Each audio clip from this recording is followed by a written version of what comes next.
José Miguel Villarroya, historiador que ya está con nosotros en Negocios Televisión. ¿Qué tal, José Miguel? Muy buenas tardes.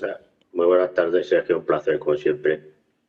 Encantados de volver a contar contigo en un día, bueno, pues con muchos asuntos geopolíticos, con la resaca de estas conversaciones en Omán la semana pasada y con Irán, que, bueno, parece que empieza a dar señales de que al menos se puede negociar. En las últimas horas se habla de que podría limitar o incluso podría diluir el enriquecimiento de uranio. Israel está presionando y quiere sobre todo atacar al programa de misiles. De hecho, está pensando atacar por su cuenta. José Miguel, ¿cómo ves estas conversaciones y sobre todo cómo de optimista eres de que se pueda alcanzar, de que se pueda llegar a alcanzar un acuerdo?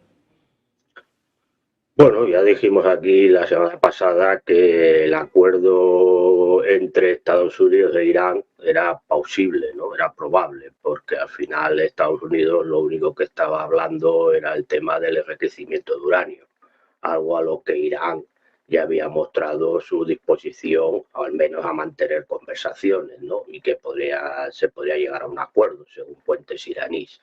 Por lo tanto, lo que estamos viendo ahora es que parece que entre Estados Unidos e Irán sí que hay un acuerdo en este tema, por lo menos por las informaciones que aparecen desde Irán, de que se podría llegar a un acuerdo. Aquí lo que ya dijimos también el pasado día era que Israel buscaba algo más que el tema del enriquecimiento de uranio, que precisamente pues la parte de que se elimine el programa nuclear iraní en su totalidad, pues también el debilitamiento militar del régimen de los ayatolás. Y por esto está hablando, o ya ponía sobre la mesa, el tema del control de los misiles y la reducción del apoyo a las milicias que operan en la región y que tienen el apoyo de Irán. Evidentemente Irán a estas dos últimas peticiones no se iba a poner de acuerdo. Yo creo que aquí también ha habido un apoyo importante de Rusia y de China hacia Irán. Estados Unidos también ha visto que muchos de sus aliados en la región le están advirtiendo de la problemática de un ataque a Irán que puede desestabilizar la región y producir un problema también en la distribución del petróleo, y Estados Unidos está dispuesto a firmar lo que el problema, el tema del enriquecimiento de uranio, que en el fondo más bien es lo que le preocupa. Bueno, ahora Israel pues se desmarca diciendo que puede atacar por sí misma. Bueno, lo que en diplomacia se llamaría, si realizara el ataque, es un fait accompli, ¿no? Es un hecho consumado. Es decir, si Israel ataca, Israel sabe perfectamente que por sí solo no puede derrotar al régimen iraní, a Irán. Pues ya se vio en la pasada guerra de los 12 días, pero aquí si Israel le pasara como la otra vez, donde los ataques iraníes le golpearan con fuerza, pues es evidente que obligaría a Estados Unidos a intervenir por lo que ya sabemos de la presión y la fortaleza del lobby sionista dentro de Estados Unidos. Por lo tanto, yo creo que sí que se puede llegar a un acuerdo entre Estados Unidos e Irán en el tema del enriquecimiento de uranio, pero yo creo que Israel, bueno, afirmo que Israel no se va a conformar con eso, y sí que podríamos ver un ataque israelí a Irán para provocar la entrada de Estados Unidos si Israel fuera perdiendo por estos tipos de bombardeos. Bueno, pues muy pendientes de Israel y de Irán. José Miguel, te vamos a pedir que aguantes apenas un par de minutos porque estábamos mirando a Atocha, estábamos mirando precisamente estas huelgas que comenzaban en el día de hoy, estas huelgas de maquinistas que se van a extender hasta el próximo miércoles, y tenemos a nuestro compañero Enrique Castilla con uno de los afectados. ¿Qué tal, Enrique? Buenas tardes de nuevo. Muy buenas tardes, Sergio. Efectivamente, ya han afectado ya a Atocha. Encuentro con Arantxa. Arantxa, muy buenas tardes, ¿qué tal? ¿Cómo te encuentras? Enrique. Arantxa, precisamente me comentabas antes de entrar en directo que has venido de Barcelona, de Sant, que venías por trabajo, que ha tardado 40 minutos en llegar ese tren aquí a Atocha, ¿no? La avenida han sido 40 minutos y cuando tuve que ir de Mariz a Barcelona sí que tardamos como hora y 10 de retraso en llegar. ¿Y cómo ha sido la sensación a la hora de montar? ¿O qué os han también, porque me habías comentado que tú venías en un Wigo, en la compañía Wigo, 230 trenes han visto en un principio, decían que podría ser más, afectado en el día de hoy. No sé cuál era la sensación cuando os habéis montado, si ha habido incertidumbre, cuál era la sensación de la gente. A ver, a la ida sí que se notó un poco de incertidumbre y de miedo incluso, porque el tren daba frenazos de repente, se paró en varias ocasiones y había un silencio así como extendido en el vagón. Yo puedo decir que sí que Wigo nos ha estado avisando en todo momento de los retrasos y de las posibles cancelaciones.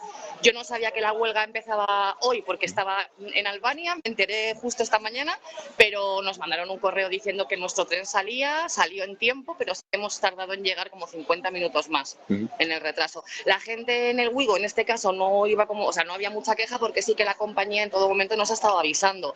Más allá de la gente que tenía que hacer conexiones, que es verdad que esa gente sí que lo tiene complejo porque han perdido trenes ahora en Atocha. Claro, cuando venía, te he cogido a ti, precisamente la gran mayoría de la gente decía no tengo tiempo, Claro. yo con 40, 30 minutos de retraso. Ha sido una sensación de caos generalizada, sí, pero también un caos que no sé cómo lo valoras tú, no sé si crees que es necesario esta huelga que se está realizando para dar un toque de atención también hay que mirar por las infraestructuras, sí, y mejor, como dicen ellos en el lema de hoy de los sindicatos, mejor la seguridad, más seguridad y menos alta velocidad.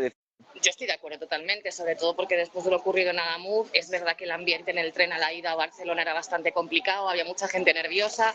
Wigo estuvo permanentemente con avisos a través de los megáfonos, pero yo estoy con los maquinistas. Es cierto que habría que parar un poquito, revisar infraestructuras, porque además en España tenemos una red de trenes muy importante que no hay en otros países y creo que es momento de parar, revisar, arreglar y a lo mejor llegar una hora más tarde sabiendo que vas a llegar una hora más tarde, pero sabiendo que vas a llegar, que es algo que la gente ahora está un poco asustada por eso. Claro. Desde las compañías decían que no iba a haber tanto retraso, que no iban a verse afectados. Me refiero, ahora tú has llegado también con 40 minutos, da fe de ello. Aparte de eso, también decían precisamente los sindicatos en el día de hoy, los maquinistas, que querían alargarlo incluso al miércoles, que querían llegar a un acuerdo hoy, pero que si no el miércoles. No sé si tú también les apoyas en eso. Si no les hacen caso, seguir alargando una huelga, aunque no, se estén viendo afectados, por ejemplo, en el caso tuyo, lo que sea. Claro, lo que pasa es que al final, si preguntas a la gente, como tú bien decías, que qué prefieres, si llegar antes o llegar seguro, yo te diría que creo que todos preferimos llegar seguro. Evidentemente, si los maquinistas, que son los que se juegan la vida, como en el caso de Adamuz, están considerando que hace falta un parón para que esto se revise, yo en mi caso sí que voy a apoyar.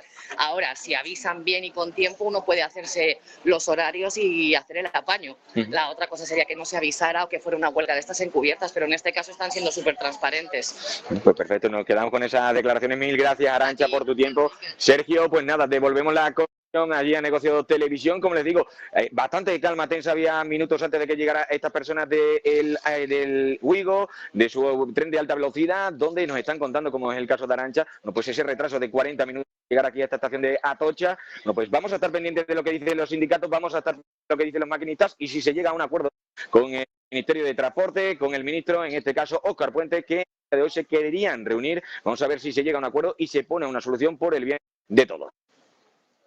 Desde este caos en Atocha, muchísimas gracias, Enrique, por esta última hora. Gracias también a Arantxa por contarnos lo que ha sido su día, ¿no? Lo que ha sido este caos vivido en las últimas horas y que parece que puede extenderse hasta el próximo miércoles. Atentos a la actualidad nacional, vamos a seguir mirando a la geopolítica, vamos a seguir mirando pues uno de los temas más importantes de los últimos años, esta guerra en Ucrania que está a punto de entrar en su cuarto año, y hemos escuchado declaraciones por parte de Sergei Lavrov, el ministro de Exteriores ruso, acusa a Trump de bidenismo. José Miguel básicamente dice que los acuerdos de Anchorage no se han cumplido, que no se están cumpliendo.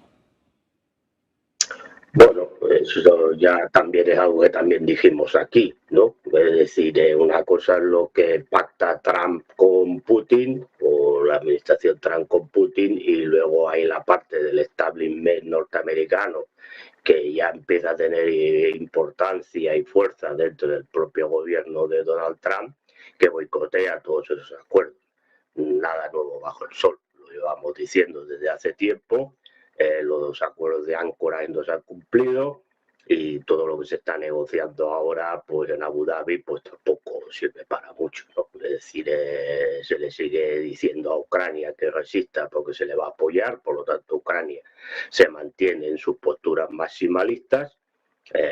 Rusia pues ve que las peticiones que pone sobre la mesa y que se acuerdan en reuniones bilaterales con Estados Unidos no se terminan cumpliendo, por lo tanto seguimos como estábamos, estamos en la casilla de salida. Bueno, evidentemente evidentemente Lavrov pues ha visto claramente que la administración Trump pues es como la de Biden, porque en el fondo en este tema pues quienes siguen controlando los aparatos de poder, pues sí, que no sean las mismas personas, pero son personas que tienen las mismas características como Biden, es decir, representan a un establishment norteamericano que no está por la labor de que haya una paz en Ucrania. Y por lo tanto, repito, estamos donde estábamos y esto la única solución que tiene es en el campo militar.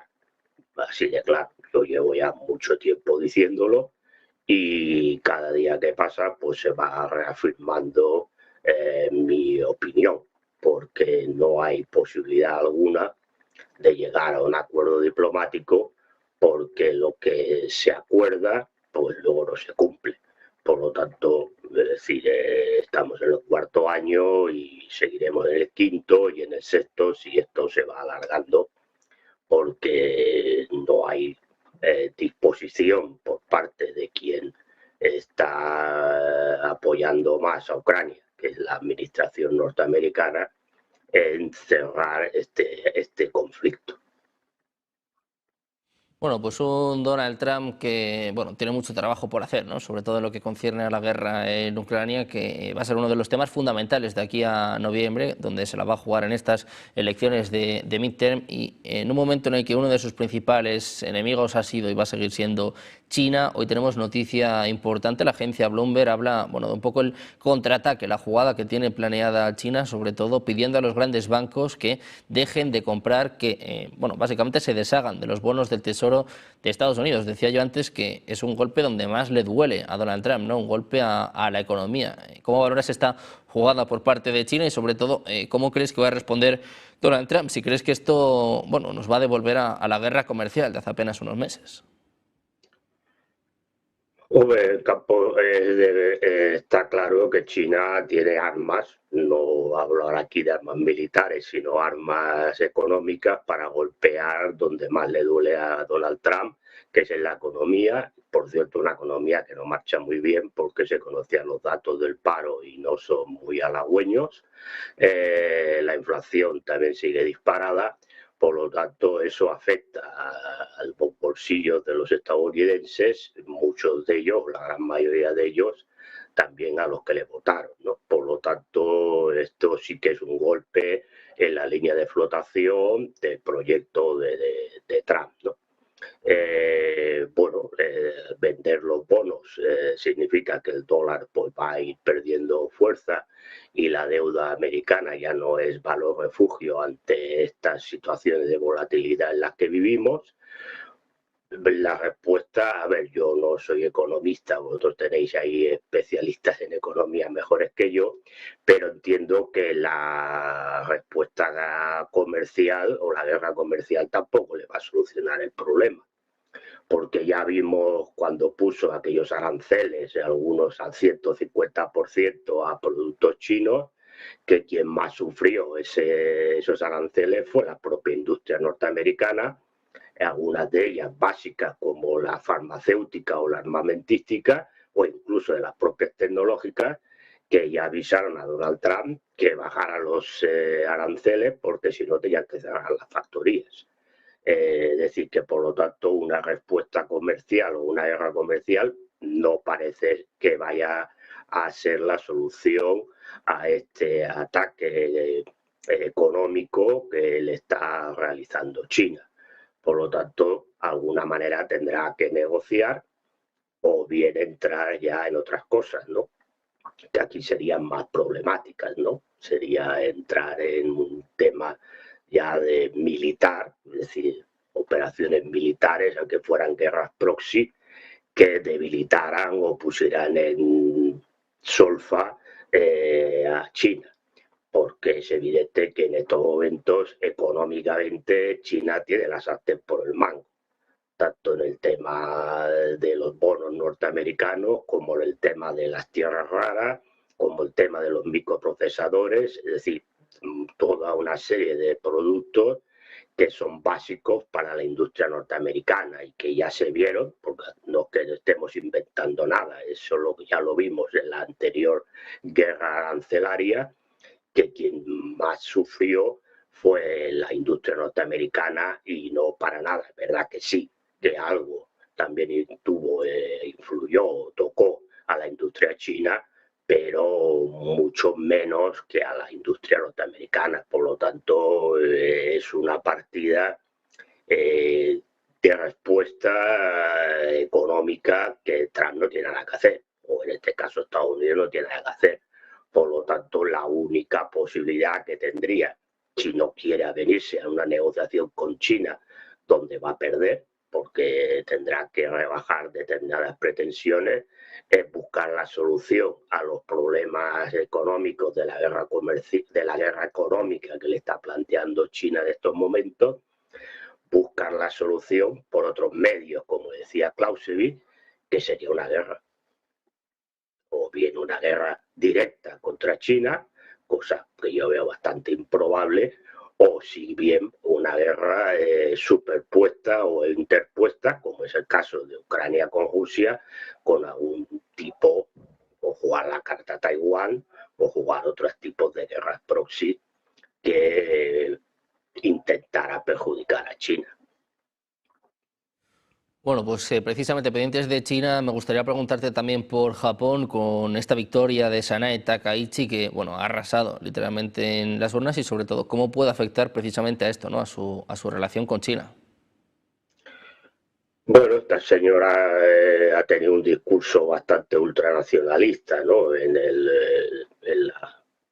la campaña, y aparte en declaraciones que ha hecho en tema de política exterior, es decir, de un acercamiento aún mucho mayor a Estados Unidos. Era la candidata que defendía o patrocinaba a Trump. Bueno, no patrocinaba, sino que apoyaba a Donald Trump.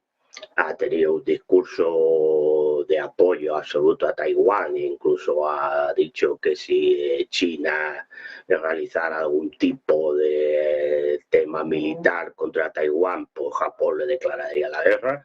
Bueno, estos son a veces discursos que a veces para consumo interno, pero sí que es cierto que en este momento pues ya Japón era un aliado de Estados Unidos, aunque es cierto que algunos de los dirigentes anteriores pues intentaban buscar algún tipo de independencia, especialmente en el tema comercial. Hay que decir que no le habían puesto sanciones a Rusia en determinados productos, etcétera, etcétera. Y parece ser, también habrá que ver, ¿no? Porque luego igual más allá de estos discursos y de este apoyo a Donald Trump, pues luego a veces también la gente mira lo importante para su país, pero claro, de entrada pues parece un refuerzo a esa idea que tiene no Donald Trump, sino Estados Unidos, de crear una especie de OTAN en el Pacífico, ¿no? Con Japón, Corea del Sur, Taiwán, Australia, Nueva Zelanda.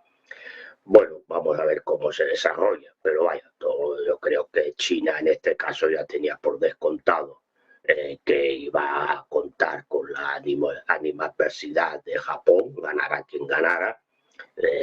Pero bueno, también hay que decir que esta señora firmó acuerdos comerciales con China. Es decir, que a veces también, por eso digo que los discursos a veces hay que ponerlos en cuarentena, porque a lo mejor son discursos que interesan para ganar unas elecciones y que luego pues se mira el pragmatismo, ¿no? Entonces vamos a ir viendo cómo se desarrollan los temas. Japón está en un momento delicado de su economía. Vamos a ver cómo resuelve esta señora el problema de la economía japonesa, y también es muy dependiente de China para muchas cosas. Por lo tanto, bueno, yo creo que a veces, repito, habrá que ver si el discurso pues se concreta en hechos, o luego la realpolitik que decía Bismarck pues impone las negociaciones y en acuerdos que consiga con China, que también es básico para su economía, ¿no? Bueno, vamos a ir viendo, pero en estos momentos, repito, si todo se centra o todo se delimita en temas económicos, la batalla la tiene ganada China. Es decir, por la dependencia en materias básicas para las industrias tanto japonesas como norteamericanas. Bueno, pues pendientes de China, también de esta victoria de Takaichi en Japón y sobre todo de cómo afecta, ¿no?, a las relaciones entre China y Estados Unidos, sobre todo con esta información que habla del plan que tienen para someter a Trump y sobre todo a la economía de Estados Unidos. José Miguel, muchísimas gracias por estar con nosotros un día más, una semana más. Un placer. Un placer, como siempre.